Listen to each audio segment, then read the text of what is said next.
Ekitabo kya Yobu eshura ya 40. Mukama yagaruka yagira Yobu ati, omuhakani nabaasa kuhakanisa obushobozi bwona? Orikuteera empaka na Ruhanga nakigarukemu. Bwanyuma Yobu yagarukamu Mukama ati, Yobu okutandika kumanya ekibi kye. Reba, nyowe tinyine kundi, mbwenu nkugarukemu ki? Naata engaro aha munwa. Ngambire rimwe tinkigarukamu, ego nangwa ni kabiri konka tinkyeyongera.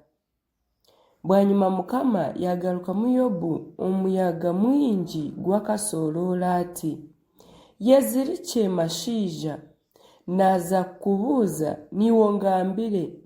Noyenda kumpindura otahikire n'okuncwera orubanja ngu iwe obone kurwihwaho? Noyinganisa na Ruhanga emikono? Nobaasa kuhindisa iraka nkawe? Yehunda obwanyakusinga n'obukuru, yejweke ekitiinisa n'okumurinkana kwakyo. Shuka omwegyemure gw'ekiniga kyawe, orebe omuntu weena owamaryo omucwe busha. Reba owamaryo weena omugarura ahansi, kandi orubaterera ababi ahu beemereire. Boona obashereke hamwe omu mucuucu, obakome aha maisho bari omu mwanya ogw'ekiikire. Obwo nibwo ndikugambira ku omukono gwawe gwa buryo gurikubaasa kukujuna. Reba, Behemosi eine ahangire nk'iwe nerya obunyansi nk'ente.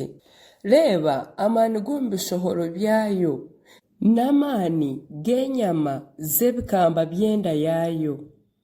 Ehanika omukira gwayo nk'omwererezi, emisi y'omu kibero kyayo erabiinemu. Amagufa gaayo ni nk'enshekye z'emiringa, amaguru gaayo ni nk'empimbi z'ebyoma. Omu byahangirwe Ruhanga niyo nyamiishwa rugambwa. Owagihangire wenka niwe arikubaasa kugirira hiihi na rurara. Buzimazima ebungu bigyerere ebyokurya eyenyamiishwa z'omwihamba zoona zikinira. Eyebyamira ahansi y'amarebe, omu mwanya ogw'ekiikire omu mibimbiri n'omu rufunjo. Ebiti ebiine ekiicuucu bigisangira, emikinga y'ahamugyera egyehinguririza. Reba, omugyera kuguba gwijwire tetiina, n'obu Yorodani yakwijura ekabogabogyera omu kanwa kaayo, tiine ki eyetaho. Noogira ngu hariho wakugikwata neereeba nari akagyera by'omurunga omu nyindo?